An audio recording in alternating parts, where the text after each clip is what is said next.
It's time to start the motor. You know I like noise. Yeah! It all starts when I get an idea. That's really cool. I walk into a lot. Some nice cars. We all have that one TV show that keeps us glued to the screen, thrilled with every episode. Then suddenly, without any warning, it's gone. It just ends, leaving you and countless other fans stunned and full of questions. This has happened to millions of fans, and still no one really knows why.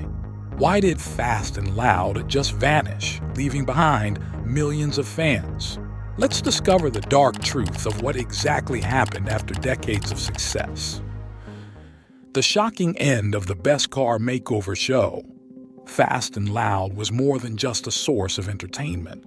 It was a guiding light for those who cherished old, rusty cars and dreamed of restoring them to their original splendor. The show had made a special place for itself on television by offering something rare, reviving classic cars.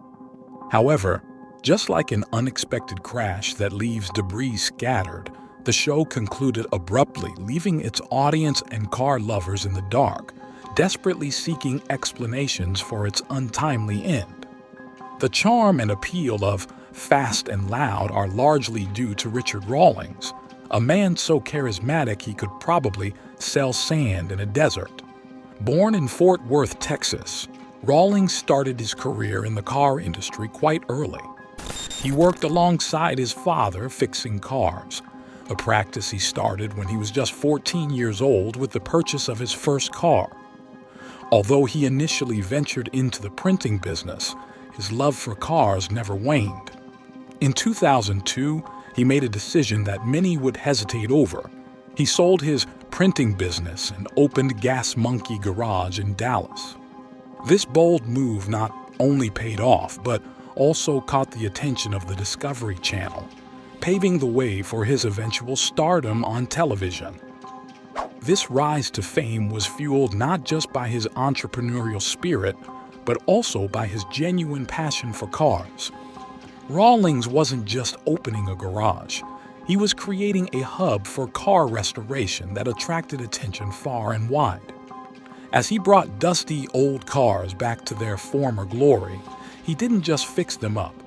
He transformed them into works of art that anyone would be proud to own. His ability to turn a forgotten vehicle into a head-turner solidified his reputation as a master of automotive renewal. Richard Rawlings had a collection of impressive cars, including sought-after models like the 1968 Shelby Mustang and the 1977 Pontiac Firebird Trans Am. These cars were clear evidence of his skill and love for car restoration. But Rawlings did more than just restore these old cars to their original state. He transformed them, adding modern touches that caught the eye and opened people's wallets. Outside of his work in the garage, Rawlings showed a knack for business that could impress even veteran entrepreneurs. He successfully sold 28 of his uniquely restored cars, making over $10 million in the process. This business success made sure his garage stayed profitable, even without the constant attention of television cameras. However, it was his role on the television show Fast and Loud that really made Rawlings a household name. He moved from being just another car enthusiast to a celebrated public figure. The show did more than just increase sales at his garage. It lifted Rawlings to a level where he had a major influence on car culture and enthusiasts everywhere. The abrupt ending of Fast and Loud was more than just the closure of a television series. It felt like the end of an era. Fans had grown to associate car restoration with Rawlings' charismatic leadership. Although he continues with other projects and efforts to bring back the show's excitement, the garage feels much quieter now. The television screen seems less engaging, and the whole scene of vintage car restoration lacks the energetic atmosphere of Gas Monkey garages, noisy engines, and lively work environment. Rawlings' ability to captivate audiences extended the appeal of car restoration to a broader audience, turning dusty old cars into gleaming treasures on wheels. Each episode of Fast and Loud not only showcased the car's transformation, but also highlighted Rawlings' personal trip in the world of car restoration, blending technical expertise with personal anecdotes that drew viewers deeper into each project. As the leader of Gas Monkey Garage, Rawlings' approach was hands-on and deeply personal. He wasn't content to oversee operations from a distance. He was often seen wielding tools, getting grease under his fingernails, and engaging with every aspect of the restoration. This involvement was key to the show's success, as it demonstrated his genuine passion for automotive restoration, not just as a business, but as a craft. Richard Rawlings, deliberately stepping into the sponsorship scene, chose to support Peter Hickman in the motorcycle race, a strategic move aimed at strengthening his foothold in the automotive world. It's clear that the success of Fast and Loud was hardly accidental. From its very beginning, the show was set up for success. The Discovery Channel's producers, intrigued by the online chatter about Rawlings' Garage, quickly recognized the potential for a hit television series centered around his impressive car renovations. These producers saw an opportunity in Rawlings' skillful work with cars. Although his garage was not initially a big moneymaker, the exceptional quality of his car transformations was evident. They presented him with the chance to host his own show, an opportunity that Rawlings, with his deep passion for cars, eagerly embraced. The show was not just a platform to display his talent for turning old, neglected cars into stunning, valuable pieces, but it also promised significant financial rewards and great exposure for his business. Initially, Rawlings was unsure if the show could stand out in the crowded field of reality television. However, once Fast and Loud started broadcasting, it quickly dispelled his doubts. The series attracted a large audience with its dynamic mix of intense team interactions, detailed car restorations, and the thrilling financial gains from selling the refurbished cars at a profit. Let's see how Fast and Loud grew from a simple idea into a key player in the world of car shows, impacting cars and people alike. The stress and strain behind the cameras. Fast and Loud did more than just showcase car overhauls. It drew viewers into a world filled with high-stress challenges, meticulous craftsmanship in car rebuilding, and the thrill of success when a renovated car sold for a high price. The idea of spinning cars, taking rundown, forgotten vehicles and transforming them into sleek, modern marvels, was a fresh and appealing concept. This innovative approach surprised even the creators of the show with its popularity among viewers. The program went beyond the technical aspects of car restoration, delving into the drama of tight deadlines and the personal stakes involved in each project. It portrayed the intense pressure the team faced as they worked to turn each car project into a financial win for the garage. Viewers got to see the transformations not just as mechanical processes, but as labors of love, filled with moments of tension and triumph. The creators of Fast and Loud were genuinely impressed by the unrecognized expertise and historical influence of Richard Rawlings' father within the car industry, which had gone largely unnoticed. They saw an excellent opportunity to bring this underappreciated aspect into the limelight. Their goals were straightforward but ambitious: to attract millions of viewers, which they achieved with remarkable success, and to shed light on the specialized and intriguing process of car restoration, a unique part of the automotive field that few people knew much about. With its blend of friendly chatter and clever promotion of this relatively unknown aspect of car work, Fast and Loud quickly grew into a worldwide sensation, offering its audience a form of escape that was both entertaining and informative. All set against the backdrop of the bustling and often dirty environment of the Gas Monkey garage. The show managed to unlock the riddle to television success, establishing itself as a go-to series for those eager to immerse themselves in a world unlike their everyday experiences. By the time it reached its 4th season, Fast and Loud had really found its groove. This season played out like a perfectly crafted drama, complete with significant changes in the cast that brought fresh excitement to each episode.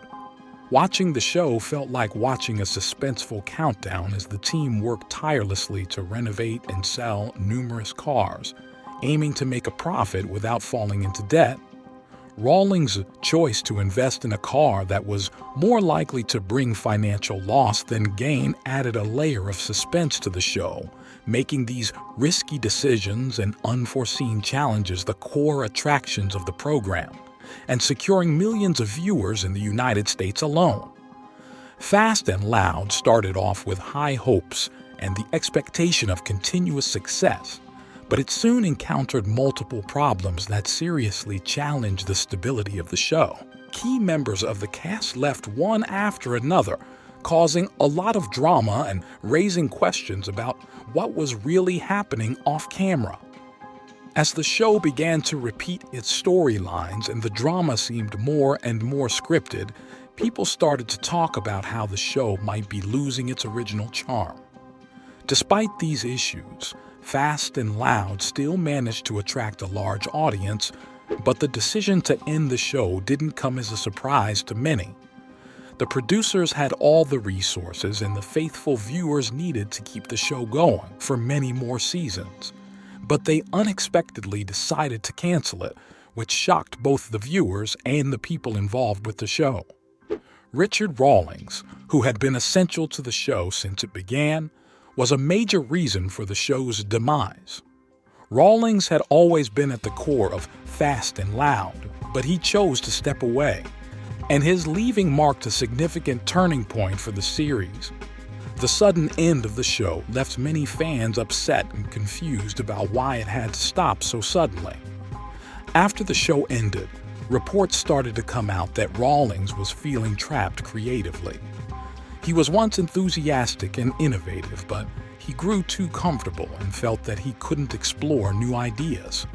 He was unhappy with the limitations that kept him from discussing certain aspects of his garage work and innovations in detail. On top of that, his contract with the Discovery Channel included strict rules that prevented him from making any negative comments about the network, with the threat of heavy fines if he broke the rules. When asked to explain why Fast and Loud ended, Richard Rawlings often avoided giving a clear answer, merely suggesting that ending the show was the right decision. Yet it was widely believed that disagreements with the show's producers and the departure of many original team members played a significant part in the decision. Rawlings' choice to leave the show was strategic. It allowed him to protect his brand and shift his focus to new projects, especially his growing role as a social media influencer, where he could operate without the strict limits imposed by television contracts. The tension within the team of Fast and Loud might have been expected, considering its large and diverse group of personalities. Not everyone got along, which led to conflicts and some members leaving the show.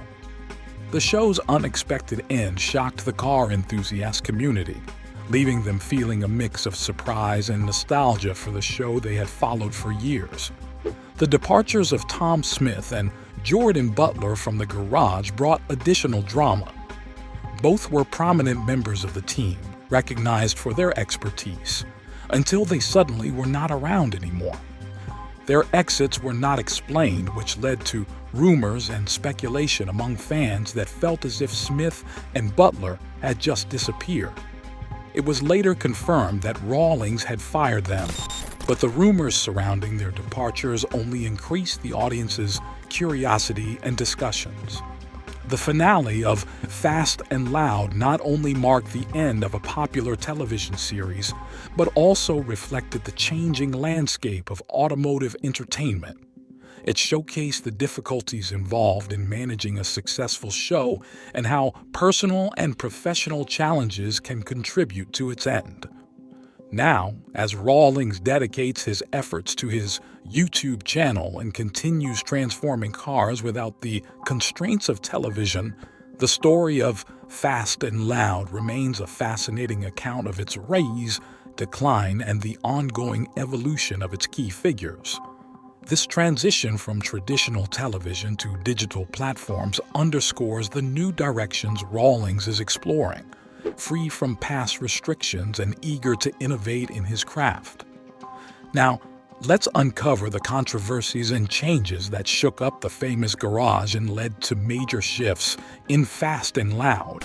How Fast and Loud completely misled its fans.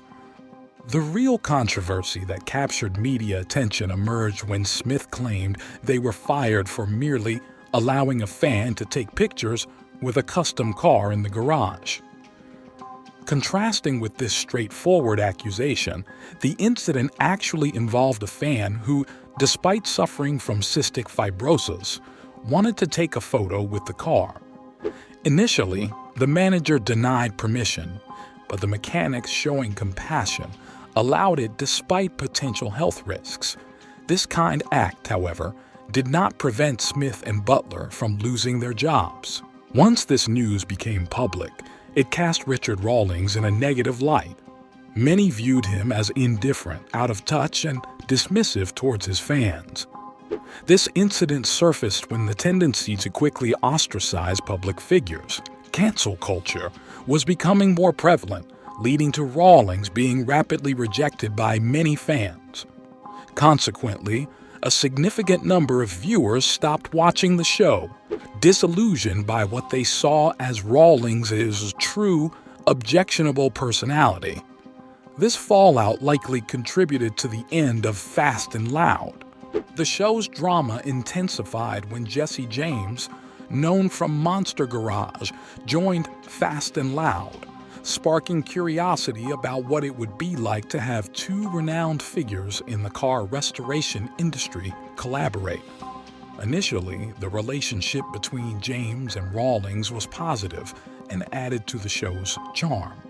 However, the atmosphere turned sour when Rawlings publicly made negative remarks about James.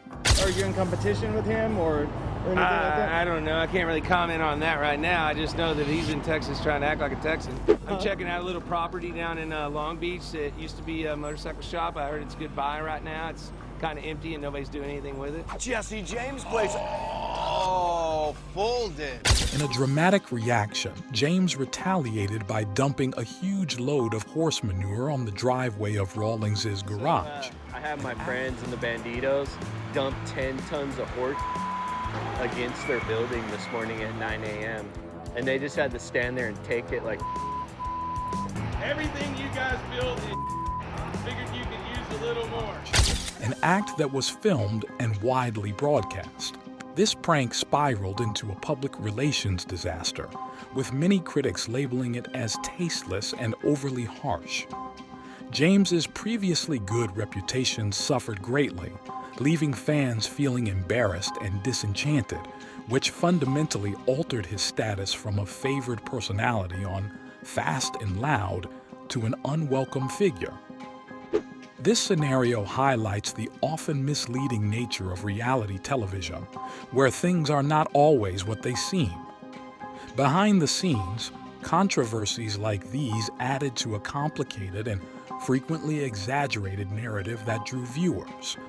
A similar event occurred in the fourth season with the much-hyped discovery of what were claimed to be original Pontiac Firebird prototypes, supposedly worth around $325,000 each, found in a barn. This plotline, while generating a lot of interest, also underscored the unpredictable and sometimes scripted aspects of reality television. Pontiac enthusiasts and the broader audience were led to believe in a romanticized story of finding these valuable cars, which, although thrilling, might not have been completely truthful.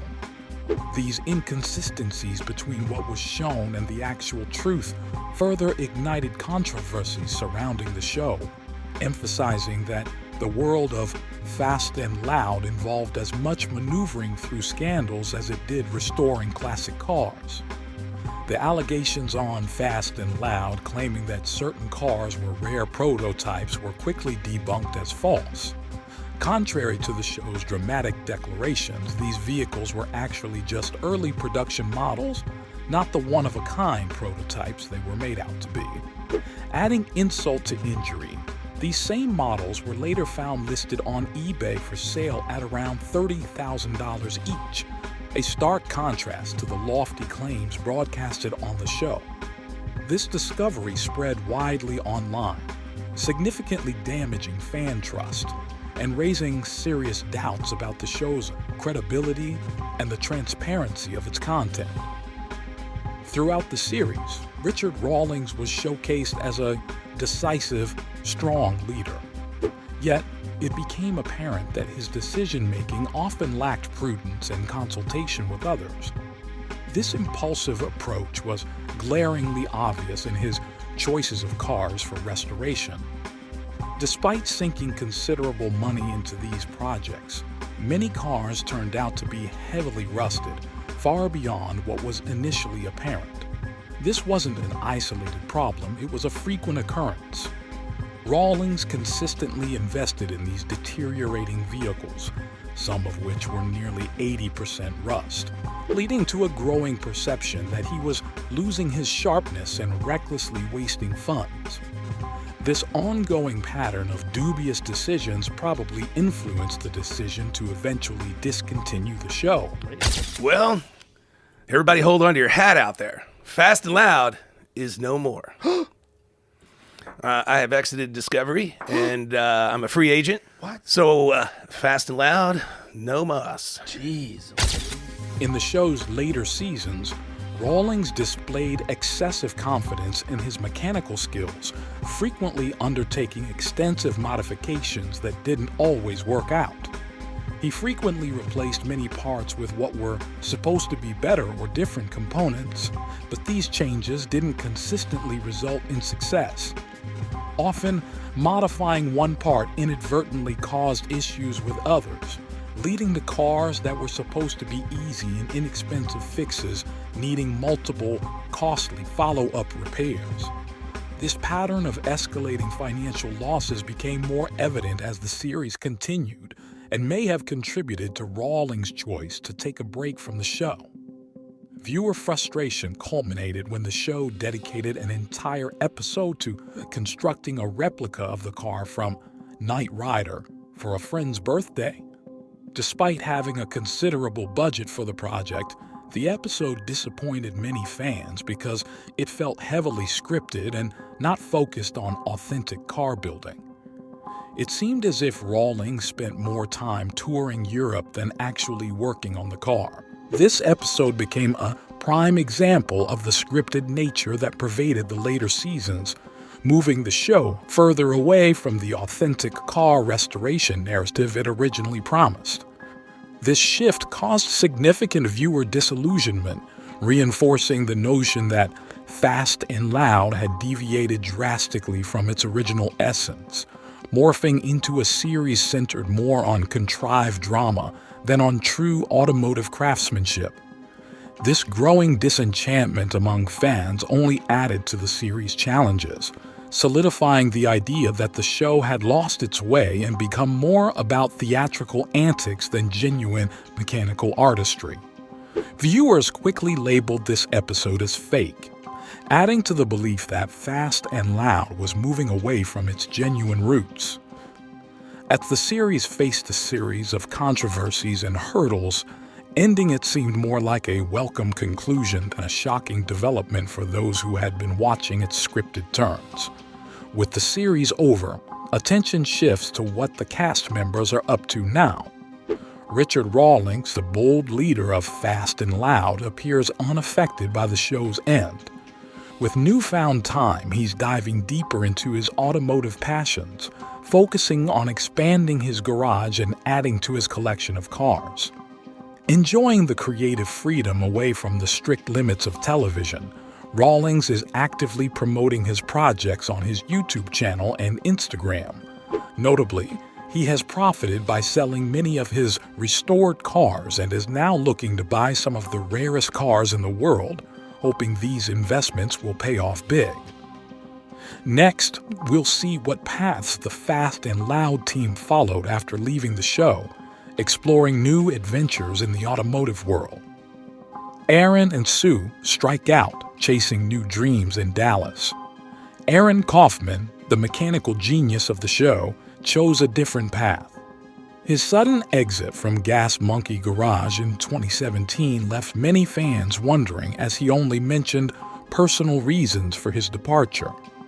And after leaving, Kaufman directed his efforts toward his own business in Dallas, focusing on restoring Ford F-100s from various decades. His skills once again attracted the attention of the Discovery Channel, which led to his own show, Shifting Gears with Aaron Kaufman.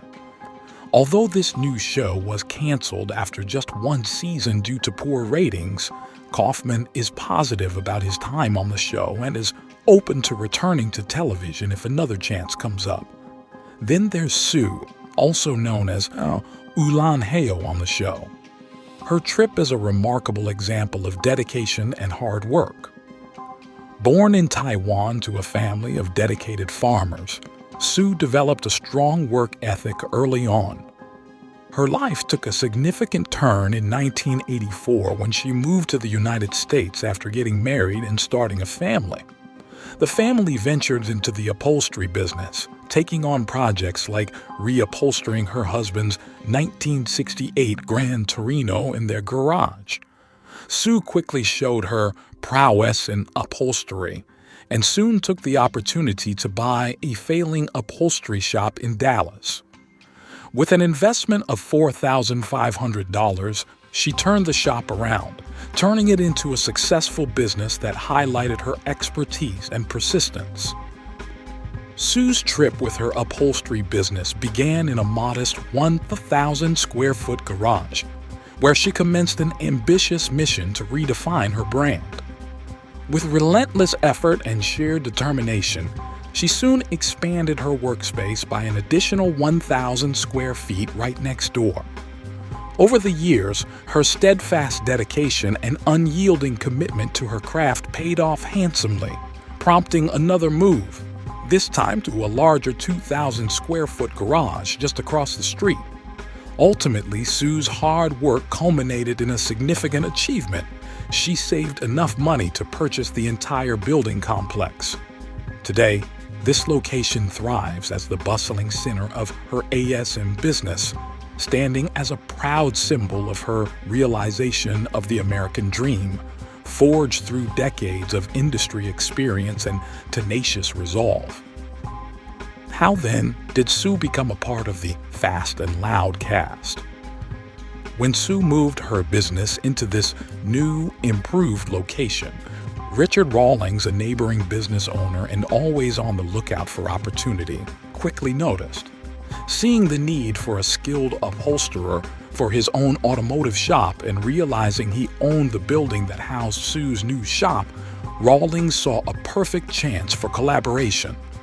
Struck by her exceptional skill, direct manner, and no-nonsense attitude, he decided to put her abilities to the test with a series of initial tasks. Though there were some initial challenges, Sue and Richard soon meshed well, forming a dynamic and robust partnership that would come to be a regular highlight of the show. Sue's natural charm and her skill in managing even the most challenging customers, including the notably picky Richard, quickly endeared her to the show's fans. Though she was never an official employee, Sue playfully nicknamed Richard's shop Ass Monkey Garage, a name that caught on with viewers and displayed her sharp sense of humor. She also came up with a catchy and humorous catchphrase for Richard, ribbing him with, "Why do you always bring me junk?" Sue didn't shy away from calling out Richard's penny-pinching ways either, often saying, "I have deals for everyone except you, cheap-ass monkey." Sue's increased visibility on Fast and Loud significantly boosted her business, despite her relationship with Richard, whom she humorously called Monkey, being marked by clear tension. As the dynamic between Richard, Sue, and the show's improving ratings seemed to flourish, Sue gradually disappeared from the show. This disappearance occurred without any official comment from either the producers or Richard, sparking curiosity and concern among fans, particularly because it followed several other notable departures from the show. Amid rumors about Richard's difficult personality and the frequent turnover of cast members, Sue's absence felt particularly conspicuous and seemed to carry a more troubling implication. Numerous theories circulated about the reasons behind Sue's departure, with one prevalent theory suggesting a financial dispute with Richard that escalated to an irreversible breakdown in their relationship. Some fans believe Sue was marginalized, assigned only trivial and pressing tasks that did not reflect her true level of skill and expertise. In an interview, Sue touched on this issue, saying, "I think since it's a reality show, you don't see what the craft is really about. We do a lot of different things that aren't on the show." She voiced a desire to concentrate more on her true passion, restoring hot rods and running her shop. However, the version of her work life depicted on the show contrasted sharply with her actual professional activities. Additionally, Sue found it challenging to handle the numerous tasks Richard piled on her, especially since these projects often had very tight deadlines to meet upcoming auction schedules. In discussing these challenges, she explained, "Because Richard's vehicles are often scheduled for sale at auctions, the deadlines are real, and we have to put several employees on these projects and work late to meet them." This heavy workload, driven by the show's demands and Richard's expectations, added significant stress to her already full agenda, complicating her ability to manage her business and fulfill her commitments to the show. Interestingly, Sue did appear several times in the Fast and Loud spin-off series Misfit Garage, which led to speculation that she was exploring opportunities with another television show. Some users on Reddit speculated that Richard might have had a role in the issues between them, possibly by finding a more affordable or more skilled upholsterer, and they questioned whether Sue's work was as outstanding as it was made to appear on the show. The actual reasons behind Sue's decision to leave Fast and Loud are still not clear, with various possible factors contributing to her exit. Fans noted a major change in the direction of Gas Monkey Garage, observing its transformation from an active restoration workshop to more of a showroom that featured fewer restored vehicles in the years leading up to its cancellation.